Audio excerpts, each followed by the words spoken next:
नमस्कार, श्री स्वामी समर्थ। आज आपण या व्हिडिओमध्ये वारंवार होणारा सर्दी खोकला ह्यापासून कसा बचाव करावा ही माहिती आपण या व्हिडिओमध्ये आज जाणून घेणार आहे। श्वसन नलिकेमधील जो कफ असतो तो कसा मोकळा करावा ही माहिती आज आपण या व्हिडिओमध्ये जाणून घेणार आहे।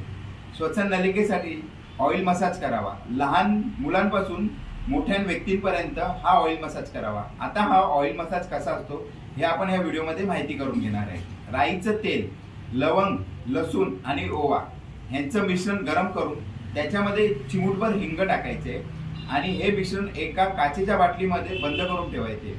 आता हे मिश्रण दररोज रात्री छातीला, पाठीला आणि तळपायाला दररोज ह्याचा मसाज करावा। हे मिश्रण उष्ण असल्या कारणामुळे सर्दी आणि खोकला ह्या त्रासांपासून आपल्याला खूप बरं वाटते। धन्यवाद।